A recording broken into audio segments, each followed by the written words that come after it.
कक्षा 9 विज्ञान अध्याय 2 का 2.4 शुद्ध पदार्थों के क्या प्रकार हैं, अर्थात शुद्ध पदार्थ कितने प्रकार के होते हैं। पदार्थों को उनके रासायनिक संगठन के आधार पर तत्वों या यौगिकों में वर्गीकृत किया जा सकता है। इसका मतलब है कि शुद्ध पदार्थ, यदि प्रश्न है कि शुद्ध पदार्थ कितने प्रकार के होते हैं, तो शुद्ध पदार्थ तत्व और यौगिक रासायनिक संगठन के आधार पर, ये ध्यान रखिएगा, जो भी पदार्थ होते हैं उनके रासायनिक संगठन के आधार पर जो शुद्ध पदार्थ होते हैं वो तत्व होते हैं और यौगिक होते हैं। अब प्रश्न उठता है कि तत्व क्या होते हैं। रॉबर्ट बायल पहले वैज्ञानिक थे जिन्होंने सन 1661 में सर्वप्रथम तत्व शब्द का प्रयोग किया। फ्रांस के रसायनज्ञ एंटोनी लॉरेंट लवाइजिए ने सन 1743 से सन 1794 सबसे पहले तत्व की परिभाषा को प्रयोग द्वारा प्रतिपादित किया। उनके अनुसार तत्व पदार्थ का वह मूल रूप है जिसे रासायनिक प्रतिक्रिया द्वारा अन्य सरल पदार्थों में विभाजित नहीं किया जा सकता। यानी एंटोनी लॉरेंट लवाइजिए ने तत्व की परिभाषा देते हुए बतलाया कि तत्व पदार्थ का वह मूल रूप है जिसे रासायनिक प्रतिक्रिया द्वारा अन्य सरल पदार्थों में विभाजित नहीं किया जा सकता है। तत्वों को साधारणतया धातु, अधातु तथा उपधातु में वर्गीकृत किया जा सकता है। यानी तत्वों का वर्गीकरण 3 प्रकार से होता है, धातु के रूप में, अधातु के रूप में और उपधातु के रूप में। तत्व की ये जो परिभाषा है बहुत ही सार्थक है, इसको आप ध्यान देके याद भी कर लेंगे। तत्व पदार्थ का वह मूल रूप है जिसे रासायनिक प्रतिक्रिया द्वारा अन्य सरल पदार्थों में विभाजित नहीं किया जा सकता है। तो तत्वों को 3 भागों में धातु, अधातु और उपधातु के रूप में वर्गीकृत किया जाता है। धातुएं प्रायः, अब इसमें से धातु क्या होती हैं, तो धातुएं प्रायः दिए हुए निम्न गुण धर्मों में से सभी को या कुछ को प्रदर्शित करती हैं। कौन कौन सी गुण धर्म धातुएं प्रदर्शित करती हैं? तो धातुओं के गुण धर्म में सबसे पहला गुण धर्म है कि ये चमकीली होती हैं। दूसरा, ये चांदी जैसी सफ़ेद या सोने की तरह पीले रंग की होती हैं। तीसरा, ये ताप और विद्युत की सुचालक होती हैं। यहाँ पर हम ताप जो लिखा है इसको हम कह सकते हैं कि ये ऊष्मा तथा विद्युत की सुचालक होती हैं। चौथा गुण है ये तन्य होती हैं, यानी धातुएं जो होती हैं तन्य होती हैं। अर्थात इसका मतलब क्या हुआ, अर्थात इनको तार के रूप में खींचा जा सकता है। पांचवा गुण जो है ये आघात वर्ध्य होती हैं, इनको पीटकर महीन चादरों में ढाला जा सकता है। और अंतिम गुण जो है छठा, ये प्रतिध्वनि पूर्ण होती हैं, अर्थात यदि यह किसी कठोर वस्तु से टकराती हैं तो ये ध्वनि उत्पन्न करती हैं।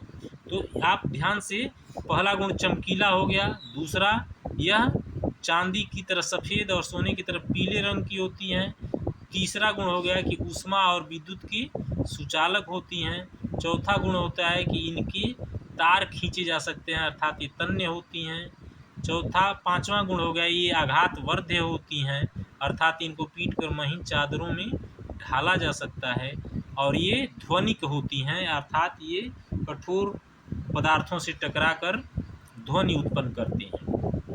अब इनके उदाहरण क्या हैं? सोना, चांदी, तांबा, लोहा, सोडियम, पोटेशियम इत्यादि धातु के उदाहरण हैं। यहाँ पर एक चीज़, पारा धातु होते हुए भी कमरे के तापमान पर द्रव है।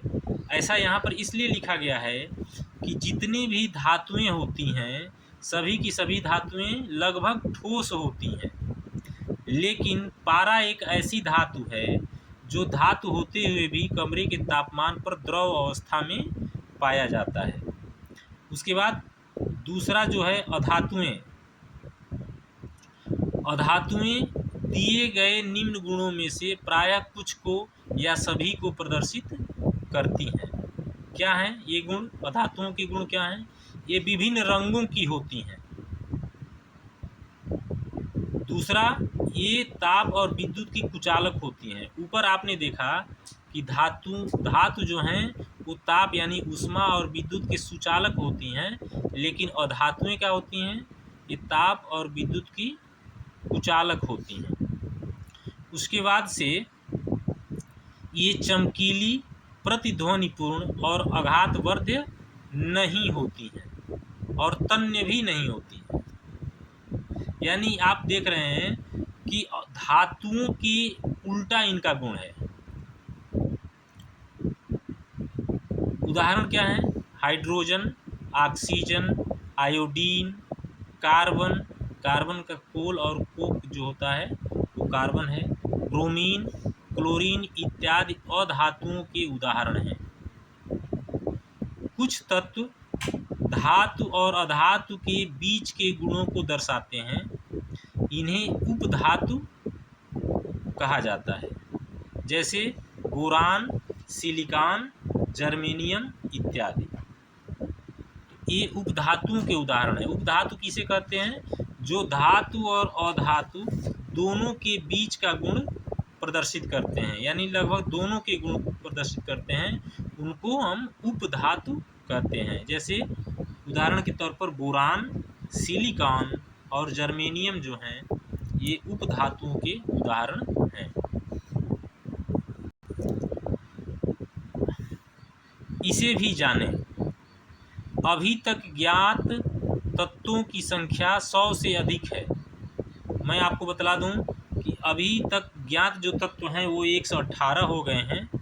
इनमें से 92 तत्व प्राकृतिक हैं, जबकि शेष मानव निर्मित हैं।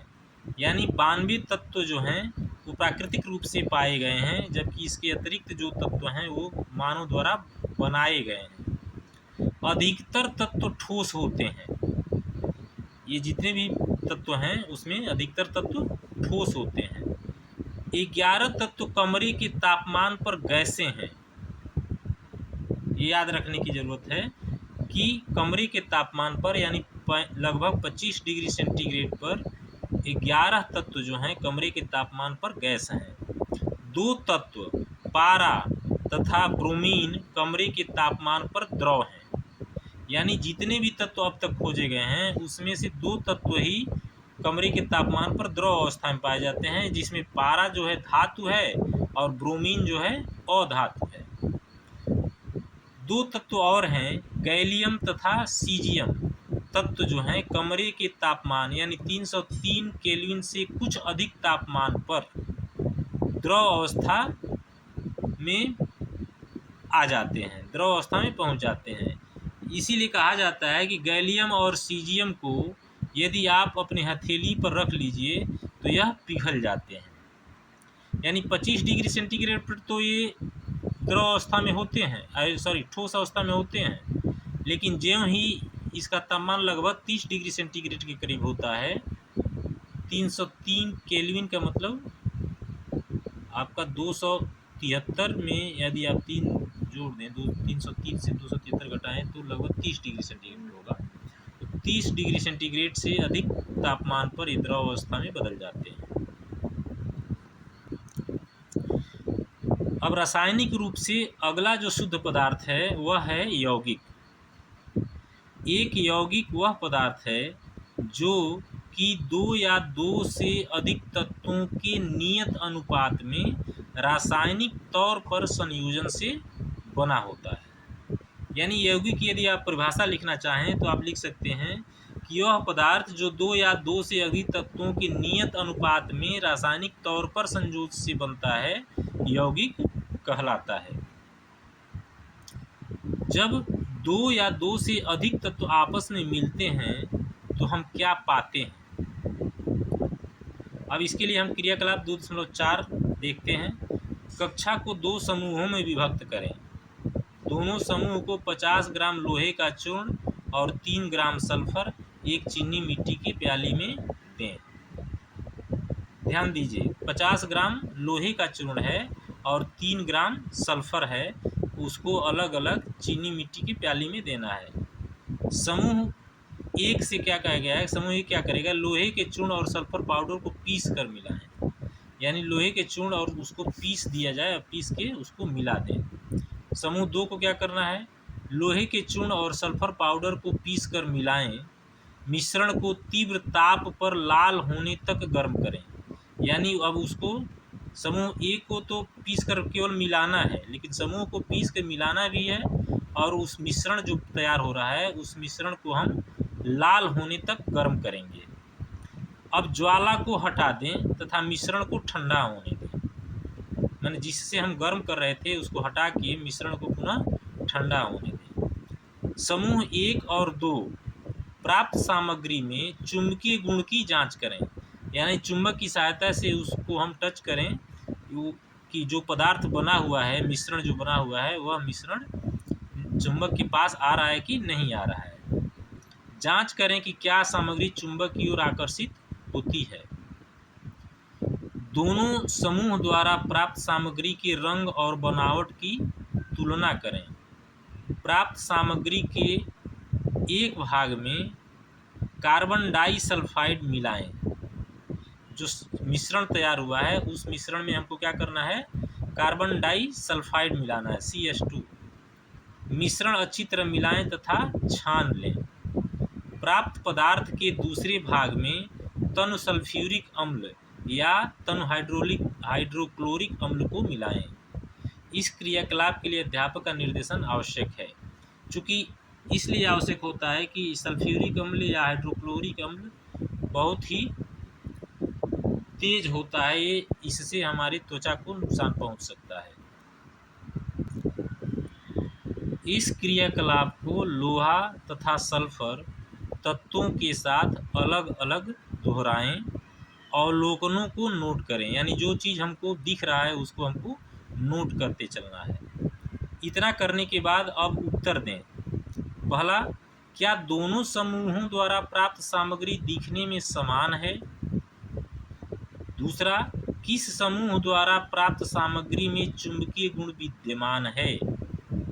तीसरा, क्या प्राप्त सामग्री के घटकों को हम पृथक करने में सक्षम हैं। चौथा, क्या तनु सल्फ्यूरिक अम्ल या तनु हाइड्रोक्लोरिक अम्ल सामग्री पर डालने से दोनों समूहों को गैस प्राप्त होती है। क्या दोनों स्थितियों में प्राप्त गैस की गंध समान है या अलग अलग है। तो इसके उत्तर हैं कि समूह एक द्वारा प्राप्त गैस हाइड्रोजन है। यह रंगहीन, गंधहीन और ज्वलनशील होती है। इसकी ज्वलनशीलता की जांच कक्षा में न करें, क्योंकि यह बहुत ही तड़तड़ाहट के साथ जलती है, तो इसलिए कक्षा में इसको नहीं जलाना चाहिए। समूह दो द्वारा प्राप्त गैस हाइड्रोजन सल्फाइड है। यानी जो मिश्रण को समूह दो ने क्या किया, मिश्रण को पीस कर मिलाया और उसको खूब गर्म किया, तो गर्म करने पर जो गैस प्राप्त हुई वो हाइड्रोजन सल्फाइड गैस है। यह रंगहीन गैस तो होती है, यानी ये दिखाई नहीं देती, लेकिन इसकी गंध सड़े हुए अंडे जैसी होती है, बहुत ही बदबूदार होता है। आपने पाया कि दोनों समूहों द्वारा प्राप्त पदार्थ भिन्न गुणों को दर्शाते हैं। यद्यपि प्रारंभ में दिए गए पदार्थ समान थे, समूह एक की क्रिया के फलस्वरूप भौतिक परिवर्तन हुआ, जबकि समूह दो की क्रिया के फलस्वरूप पदार्थों में रासायनिक परिवर्तन हुआ। समूह एक द्वारा प्राप्त सामग्री दो पदार्थों का मिश्रण है, अर्थात दिए गए पदार्थ लोहा तथा सल्फर हैं, वो अलग अलग किए जा सकते हैं, मिश्रण का गुण उन दोनों मिले हुए तत्वों के गुणों के समान है, जबकि समूह 2 द्वारा प्राप्त सामग्री यौगिक है। दोनों तत्वों को तीव्रता से गर्म करने पर हमने यौगिक पाया, जिसका गुण मिले हुए तत्वों से पूरी तरह भिन्न है। यौगिक का संघटन पूरे पदार्थ में समान है। हम यह भी देख सकते हैं कि यौगिक की बनावट और रंग भी सभी स्थानों पर समान है। इस प्रकार संक्षेप में हम पदार्थ की भौतिक और रासायनिक प्रकृति को निम्न आरेख द्वारा व्यवस्थित कर सकते हैं। तो हम पदार्थ को जानते हैं, पिछले अध्याय में पढ़ चुके हैं कि पदार्थ किस रूप में पाए जाते हैं। पदार्थ की 3 अवस्थाएं होती हैं, ठोस, द्रव या गैस। तो ये ठोस, द्रव या गैस जो भी पदार्थ हैं वो 2 प्रकार के होते हैं, एक शुद्ध पदार्थ और दूसरा मिश्रण। इसमें कोई नियत संघटन नहीं होता है। अब शुद्ध पदार्थ भी 2 प्रकार के होते हैं, पहला है तत्व और दूसरा है यौगिक। तत्व क्या होता है? सरल पदार्थों में विभक्त नहीं किए जा सकते, यानी रासायनिक रूप से तत्व को दूसरे सरल पदार्थों में हम विभाजित नहीं कर सकते। उदाहरण के लिए कॉपर यानी तांबा, ऑक्सीजन, लोहा, हाइड्रोजन, पारा इत्यादि। और यौगिक जो है यह नियत संगठन का होता है, रासायनिक या वैद्युत रासायनिक प्रतिक्रिया द्वारा घटक तत्वों में विघटित किया जा सकता है। यानी यौगिक का निर्माण तत्वों से ही होता है। इसमें उदाहरण के लिए जल, मीथेन, चीनी, नमक इत्यादि, ये क्या हैं? ये यौगिक हैं। तो शुद्ध पदार्थ, पहले पदार्थ 2 प्रकार के होते हैं, शुद्ध पदार्थ और मिश्रण। फिर शुद्ध पदार्थ भी 2 प्रकार के होते हैं, तत्व और यौगिक। तत्वों को अन्य सरल पदार्थों में विभक्त नहीं किया जा सकता है, जबकि यौगिकों को रासायनिक या वैद्युत रासायनिक प्रतिक्रिया द्वारा घटक तत्वों में विघटित किया जा सकता है। अब आते हैं मिश्रण पर। मिश्रण भी 2 प्रकार का होता है, समांगी मिश्रण, विषमांगी मिश्रण। समांगी मिश्रण में पूरे समष्टि में यानी जितना भी मिश्रण होता है उसमें हर जगह घटक तत्व समान संगठन के रूप में होते हैं, जबकि विषमांगी में उनका घटक पदार्थों का संगठन जो होता है असमान होता है। यानी समांगी में घटक पदार्थों का संगठन समान होता है और विषमांगी में घटक पदार्थों का संगठन असमान होता है। समांगी मिश्रण का उदाहरण है जल में चीनी, जल में नमक, कार्बन डाइसल्फाइड में सल्फर, जल तथा एल्कोहल आदि का मिश्रण। और विषमांगी मिश्रण में आप बालू तथा नमक मिला दीजिए, चीनी तथा नमक मिला दीजिए, लकड़ी, रक्त, तेल आदि में जल को मिला दीजिए। तो ये सब विषमांगी मिश्रण के उदाहरण हैं। तो पूरे अध्याय में आपने अब तक क्या सीखा? तो हमने यह चीज़ सीखा, पहला है मिश्रण में एक से अधिक पदार्थ अर्थात तत्व तथा अथवा यौगिक किसी भी अनुपात में मिले होते हैं। मिश्रण में एक से अधिक पदार्थ यानी तत्व या यौगिक किसी भी अनुपात में मिले होते हैं। दूसरा क्या है?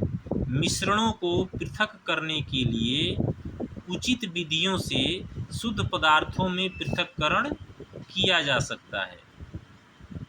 मिश्रणों को पृथक करने के लिए उचित विधियों से उनका हम पृथक्करण शुद्ध पदार्थों में कर सकते हैं। तीसरा, विलयन 2 या 2 से अधिक पदार्थों का समांगी मिश्रण होता है। विलयन के बड़े अवयव को विलायक कहते हैं तथा छोटे अवयव को विलेय कहते हैं। विलयन की सांद्रता उसके इकाई आयतन में उपस्थित विलेय का द्रव्यमान अथवा आयतन होता है। यानी विलयन की सांद्रता की परिभाषा यदि कोई पूछे तो आप बतलाएंगे कि विलयन की सांद्रता उसके इकाई आयतन में उपस्थित विलेय का द्रव्यमान होगा या आयतन होगा। अगला, वह पदार्थ जो विलायक में अघुलनशील तथा आँखों से देखा जा सकता है निलंबन कहलाता है। निलंबन एक विषमांगी मिश्रण होता है। अगला, कोलाइड एक विषमांगी मिश्रण है जिसके कणों का आकार इतना छोटा है कि उन्हें सरलता से देखा नहीं जा सकता, किंतु इतना बड़ा है कि ये प्रकाश का फैलाव कर सकने में सक्षम होते हैं। कोलाइड उद्योगों में तथा दैनिक जीवन में महत्वपूर्ण है। विलेय कणों को परिक्षिप्त प्रावस्था कहते हैं और विलायक जिसमें ये पूरी तरह से वितरित रहते हैं उसे परिक्षेपण माध्यम कहते हैं। कोलाइडल विलयन विषमांगी मिश्रण होता है तो इसमें भी विलेय और विलाय के रूप में परिक्षिप्त प्रावस्था और विलाय के रूप में परिक्षेपण माध्यम उपस्थित रहता है।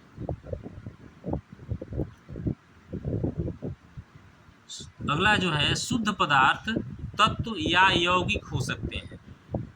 यानी रासायनिक रूप से जो शुद्ध पदार्थ होते हैं वो क्या होते हैं, तत्व या यौगिक।